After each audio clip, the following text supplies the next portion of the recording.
जय हिंद साथियों, आप सभी का स्वागत है प्रगति इन लाइफ में, जो कि बिहार दरोगा मेंस के लिए प्रैक्टिस सेट चल रहा है लूसेंट ऑब्जेक्टिव से, जो कि साउंड से पार्ट 2 है। अगर पार्ट 1 नहीं देखे हैं तो आप मेरे चैनल पर जाकर देख सकते हैं। चलिए स्टार्ट करते हैं कि रोगियों के दांत देखने में दंत चिकित्सकों द्वारा प्रयुक्त दर्पण होता है। बताना है कि रोगियों के जो डॉक्टर दांत यूज करते हैं कौन सा दर्पण यूज करते हैं। तो इसका सही आंसर ऑप्शन नंबर बी, अवतल दर्पण। ये जो है डॉक्टर जो यूज करते हैं दांत, नाक और कान को देखने के लिए अवतल दर्पण का प्रयोग करते हैं। नेक्स्ट देखते हैं कि वाहनों के अग्रदीप माने हेडलाइट में किस प्रकार के दर्पण का इस्तेमाल किया जाता है। वाहनों के जो है अग्रदीपों मानी हेडलाइट में किस प्रकार के दर्पण का प्रयोग किया जाता है। तो इसका सही आंसर ऑप्शन नंबर डी, पार्वलीय दर्पण का। और पीछे के दृश्य को देखने के लिए उत्तल दर्पण का प्रयोग किया जाता है। नेक्स्ट देखते हैं कि दाढ़ी बनाने के लिए काम में लेते हैं। देखिए दाढ़ी बनाने के लिए कौन सा दर्पण का प्रयोग किया जाता है। तो इसका सही आंसर ऑप्शन नंबर ए, अवतल दर्पण का। दाढ़ी बनाने के लिए अवतल दर्पण का प्रयोग किया जाता है। नेक्स्ट देखते हैं कि इनमें कौन सही है। सूत्र है कि कौन सा इसमें सही है। तो इसका सही answer option number C, 1/v equal to 1/u plus 1/v। u हो गया प्रारंभिक वेग और v हो गया अंतिम वेग। नेक्स्ट देखते हैं कि किसी वस्तु का प्रतिबिंब मनुष्य की आंख में कहाँ बनता है। बताना है कि किसी वस्तु का जो प्रतिबिंब मनुष्य के आंख पर कहाँ बनता है। तो इसका सही answer option number D, retina पर। नेक्स्ट देखते हैं कि रेटिना पर नेत्र द्वारा निर्मित प्रतिबिंब होता है। बताना है कि जो मनुष्य के आंख पर जो प्रतिबिंब बनता है वो कैसा प्रतिबिंब बनता है। तो इसका सही आंसर ऑप्शन नंबर ए, वास्तविक बनता है, उल्टा और छोटा बनता है। नेक्स्ट क्वेश्चन देखते हैं कि किसी वस्तु का पूरा प्रतिबिंब देखने के लिए एक समतल दर्पण की न्यूनतम ऊंचाई होती है। देखिए एक वस्तु का जो है पूरा प्रतिबिंब देखने के लिए समतल दर्पण की न्यूनतम ऊंचाई कितनी होनी चाहिए। तो इसका सही आंसर ऑप्शन नंबर बी, वह व्यक्ति की ऊंचाई की आधी होनी चाहिए। नेक्स्ट क्वेश्चन देखते हैं कि एक वस्तु दो समानांतर समतल दर्पण के बीच रखी जाती है तो बने प्रतिबिंबों की संख्या कितनी होती है। बताना है कि एक वस्तु दो समानांतर समतल दर्पण के बीच रखी जाती है तो बने प्रतिबिंब की संख्या कितनी होती है। तो इसका सही आंसर ऑप्शन नंबर डी, अनंत होती है। ये जो दो समतल दर्पण के बीच जो बना प्रतिबिंब होता है अनंत होता है। नेक्स्ट क्वेश्चन देखते हैं कि दो समतल दर्पणों को 90 डिग्री के कोण पर रखा जाता है और उनके मध्य एक मोमबत्ती जल जाती है तो दर्पण में मोमबत्ती के कितने प्रतिबिंब बनेंगे। बताना है कि दो समतल दर्पण को 90 डिग्री के कोण पर रखा जाता है और उनके मध्य एक मोमबत्ती जल रही है तो दर्पण में मोमबत्ती के कितने प्रतिबिंब बनेंगे। तो इसका सही आंसर है ऑप्शन नंबर बी, ये तीन प्रतिबिंब बनेगा। नेक्स्ट क्वेश्चन देखते हैं कि जब समतल दर्पण की सहायता से किसी वस्तु के 3 प्रतिबिंब प्राप्त करने के दर्पणों के बीच कितना कोण होना चाहिए। तो 90 डिग्री का होना चाहिए। ये जो 3 प्रतिबिंब बनाने के लिए 90 डिग्री का कोण होना चाहिए। नेक्स्ट क्वेश्चन देखते हैं, यदि एक व्यक्ति दो समतल दर्पण जो 60 डिग्री कोण पर आता है तो बीच खड़ा हो तब उसके कितने प्रतिबिंब होते हैं। देखिए जब एक व्यक्ति को समतल के 60 डिग्री पर रखा है तो कितना प्रतिबिंब बनेगा। तो इसका सही आंसर ऑप्शन नंबर सी, 5 प्रतिबिंब बनेगा। नेक्स्ट क्वेश्चन देखते हैं कि अभिसारी लेंस वह होता है जो, देखिए बताना है कि अभिसारी लेंस क्या होता है। तो इसका सही आंसर ऑप्शन नंबर बी, किरणें एकत्रित करता है। यह अभिसारी लेंस जो है किरणें जो है एकत्रित करता है। अपसारी लेंस वह होता है, देखिए अपसारी लेंस क्या होता है। अभिसारी लेंस तो किरणें एकत्रित करता है और अपसारी लेंस क्या होता है। तो इसका सही आंसर ऑप्शन नंबर ए, किरणें फैलाता है। ये जो अपसारी लेंस जो किरणें को फैलाता है। नेक्स्ट क्वेश्चन देखते हैं कि प्रकाश का रंग निर्धारित होता है किसके। देखिए प्रकाश का रंग निर्धारित होता है किसके द्वारा। तो इसका सही आंसर ऑप्शन नंबर बी, तरंगदैर्घ्य से। ये जो है प्रकाश का रंग निर्धारित होता है तरंगदैर्घ्य के द्वारा निर्धारित होता है। पानी में हवा का बुलबुला वैसे ही काम करेगा जैसा करता है। बताना है कि पानी में जो हवा का बुलबुला वैसे ही काम करता है जैसे करता है। तो इसका सही आंसर ऑप्शन नंबर डी, अवतल लेंस। जो जैसे कि अवतल लेंस कार्य करता है उसी तरह पानी में हवा का बुलबुला भी कार्य करता है। नेक्स्ट क्वेश्चन देखते हैं कि हम पृथ्वी के पृष्ठ पर सूर्य का प्रकाश प्राप्त करते हैं, तो ये प्रकाश से किस प्रकार के किरण पुंज हैं। बताना है कि हम पृथ्वी के पृष्ठ पर सूर्य का प्रकाश प्राप्त करते हैं, तो ये प्रकाश से किस प्रकार के किरण पुंज हैं। तो इसका सही आंसर ऑप्शन नंबर सी, समानांतर है। नेक्स्ट देखते हैं कि डाईऑप्टर किसकी इकाई है। बताना है कि डाईऑप्टर किसकी इकाई है। तो इसका सही answer option number A, lens की क्षमता। लेंस की क्षमता का सही मात्रक क्या होता है, डाईऑप्टर होता है।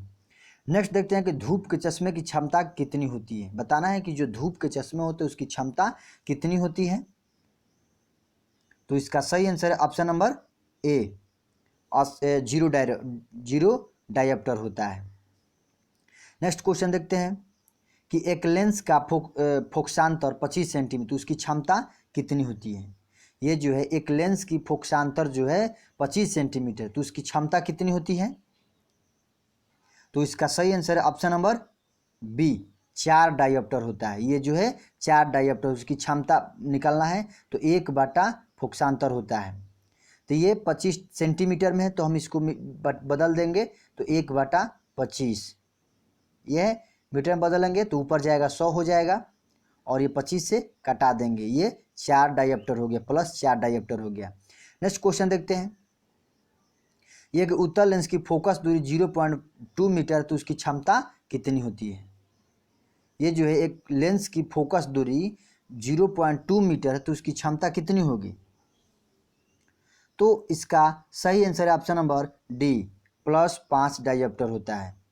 नेक्स्ट क्वेश्चन देखते हैं, यदि किसी ऐनक के लेंस का पावर +2 डायोप्टर है तो उसके फोकस दूरी कितनी होगी। यदि लेंस के पावर जो है 2 डायोप्टर, तो उसके फोकस दूरी कितनी होगी।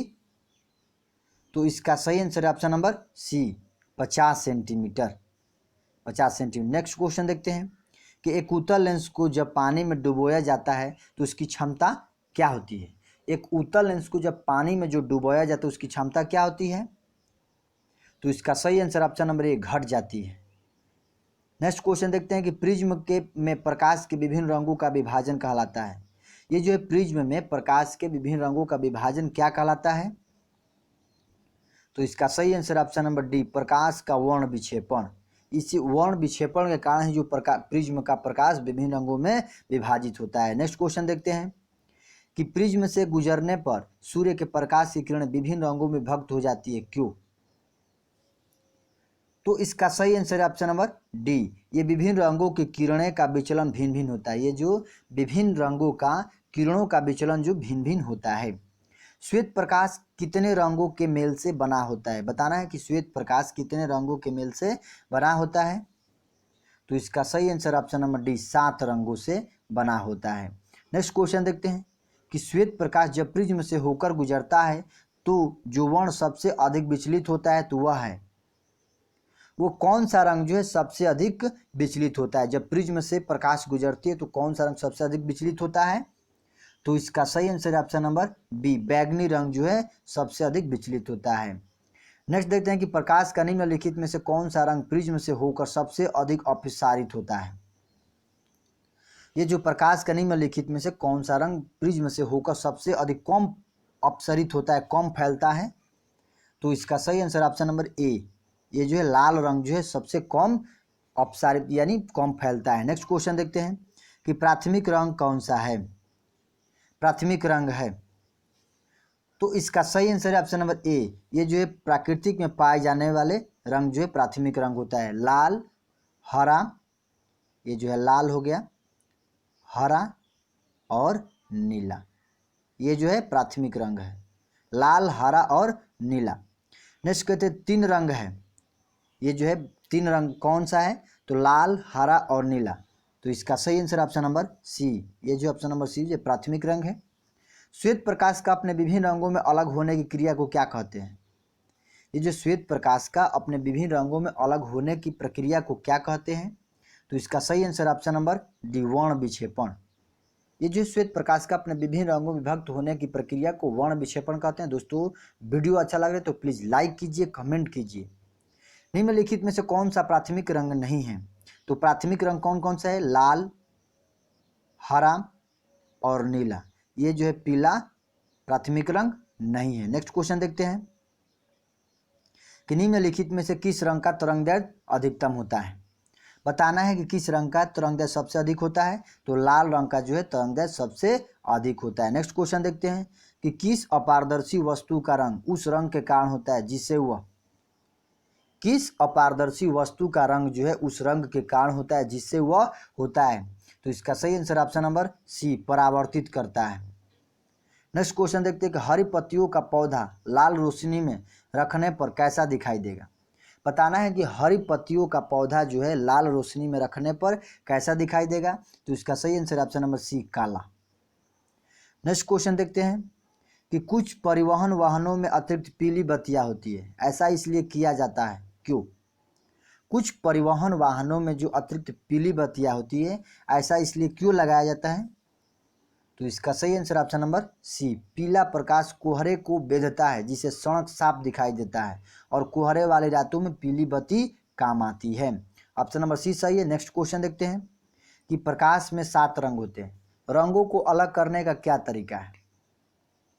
प्रकाश में 7 रंग होते हैं, रंगों को अलग करने का क्या तरीका है, तो इसका सही answer option number A, prism से रंगों को अलग अलग किया जा सकता है। नेक्स्ट क्वेश्चन देखते हैं कि लाल कांच को अधिक ताप पर गर्म करने पर वह दिखाई देगा। बताना है कि लाल कांच को अधिक ताप पर गर्म किया जाता है तो कैसा दिखाई देगा, तो इसका सही आंसर ऑप्शन नंबर बी, हरा।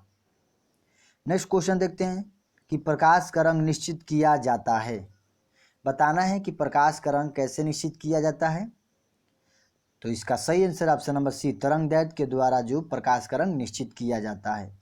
सूर्य के किरणों में कितने रंग होते हैं, तो इसका सही आंसर ऑप्शन नंबर सी, 7 रंग होते हैं।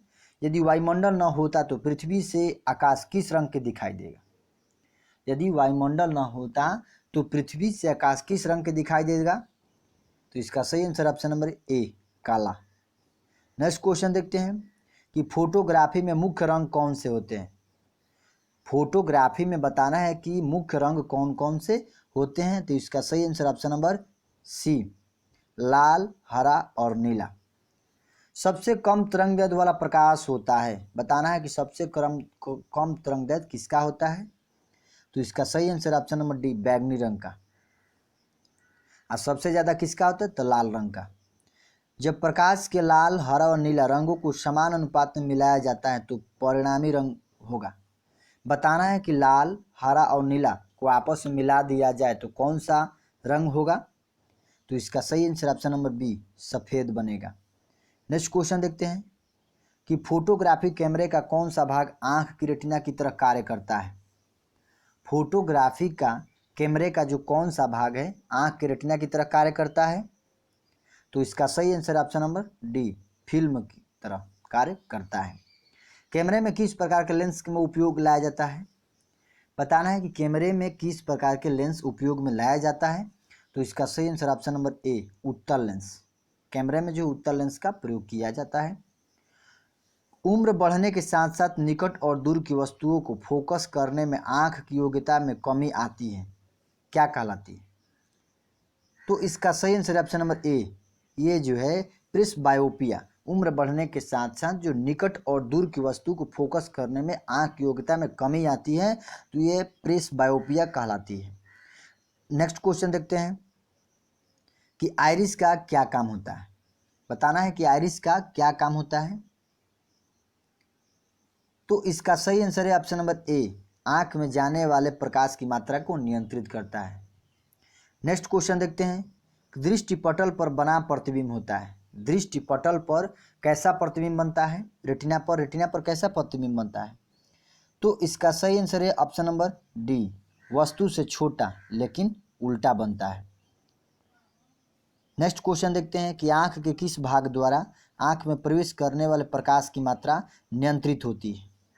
कि आंख के किस भाग द्वारा आंख में प्रवेश करने वाले प्रकाश की मात्रा नियंत्रित होती है, तो इसका सही answer option number C, iris. Iris जो है प्रकाश की मात्रा को नियंत्रित करती है। नेक्स्ट देखते हैं कि नेत्रदान में दत्ता की आंख के किस हिस्से को प्रत्यारोपित किया जाता है, यानी नेत्रदान में आंख किस भाग का दान किया जाता है, तो इसका सही आंसर है option number A, cornea. Next question देखते हैं कि मनुष्य की आंख में प्रकाश तरंग किस स्थान पर स्नायु उद्वेगों में परिवर्तित होती है? तो इसका सही आंसर है option number C, retina. Next question देखते हैं कि मनुष्य की सामान्य स्वस्थ आंख के लिए स्पष्ट दृष्टि की न्यूनतम दूरी मापी जाती है। बताना है कि सामान्य स्वस्थ आंख के लिए जो स्पष्ट दृष्टि दूरी कितनी होनी चाहिए न्यूनतम। तो इसका सही answer option number D, 25 centimetre. Next question देखते हैं कि यदि कोई व्यक्ति दूर की वस्तु को स्पष्ट नहीं देख पा सकता है तो उसकी दृष्टि में कौन सा दोष होता है? यदि कोई व्यक्ति दूर की वस्तु को स्पष्ट नहीं देख सकता है तो उसकी दृष्टि में कौन सा दोष होता है? तो इसका सही आंसर ऑप्शन नंबर बी, निकट दृष्टि दोष। निकट दृष्टि दोष में जो है दूर की वस्तु को स्पष्ट नहीं देख सकता है, ये नज़दीक जो दिखाई देगा वहीं दूर होगा। नेक्स्ट क्वेश्चन देखते हैं कि दृष्टि दोष मायोपिया वाला व्यक्ति देख सकता है। ये जो है दृष्टि दोष यानी मायोपिया वाला व्यक्ति देख सकता है। तो इसका सही आंसर है ऑप्शन नंबर ए, नज़दीक स्थित वस्तु को स्पष्ट रूप से।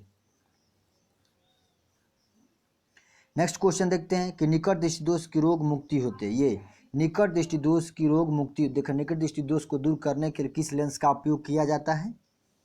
तो इसका सही आंसर ऑप्शन नंबर बी, अवतल लेंस। देखिए ये निकट है 1 2 3, ये 3 अक्षर है, इसको दूर करने के लिए 4 अक्षर 1 2 3 4, ये 4 अक्षर अवतल लेंस है। और दूर दृष्टि को दूर करने के लिए उत्तल लेंस, ये दूर जो है ये 2 अक्षर का है और इसको दूर करने के लिए 3 अक्षर का होता है, उत्तल।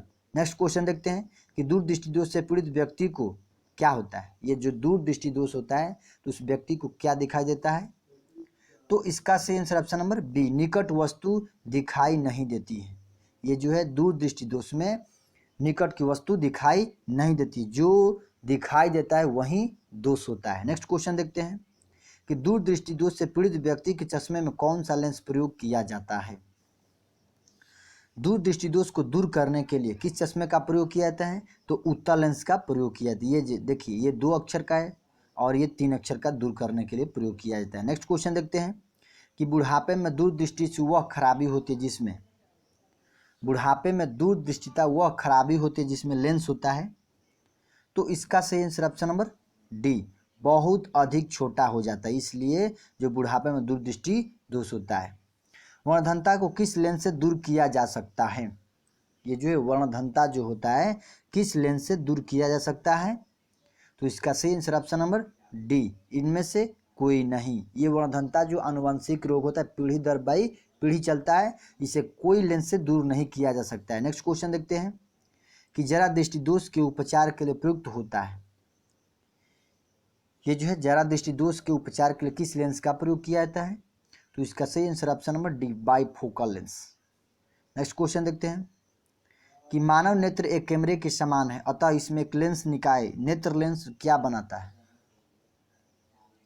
तो इसका सही आंसर ऑप्शन नंबर सी, दृष्टि पटल पर पिंड का प्रतिलोमित वास्तविक प्रतिबिंब बनाता है। नेक्स्ट क्वेश्चन देखते हैं कि चश्मा प्रयुक्त करने वाले व्यक्ति को सूक्ष्मदर्शी का प्रयोग किस प्रकार करना चाहिए? तो इसका सही आंसर है ऑप्शन नंबर बी, उन्हें चश्मा पहने रहना चाहिए। जो है चश्मा प्रयुक्त करने वाले व्यक्ति को सूक्ष्मदर्शी का प्रयोग करके किस प्रकार करना चाहिए? तो उन्हें चश्मा पहने रहना चाहिए, तब सूक्ष्मदर्शी का प्रयोग करना चाहिए। नेक्स्ट क्वेश्चन देखते हैं कि निम्नलिखित में से कौन सा कथन असत्य है? निकट दृष्टि दोष में अवतल लेंस का चश्मा प्रयोग किया जाता है, ये सही है। दूर दृष्टि दोष में उत्तल लेंस का प्रयोग किया जाता है, ये भी सही है। जरा दृष्टि दोष में बाइफोकल लेंस का प्रयोग किया जाता है, ये भी सही है। और अबिंदुकता के उपचार हेतु बाइफोकल लेंस का चश्मा ये गलत है। नेक्स्ट क्वेश्चन देखते हैं, दूर दृष्टि निवारण के लिए काम में लाते हैं। ये देखिए दूर दृष्टि निवारण के लिए काम में लाते हैं, तो इसका सही आंसर ऑप्शन नंबर सी, उत्तल लेंस। मायोपिया से क्या तात्पर्य है? ये जो है मायोपिया से क्या तात्पर्य है? तो इसका सही आंसर ऑप्शन नंबर बी, निकट दृष्टि दोष।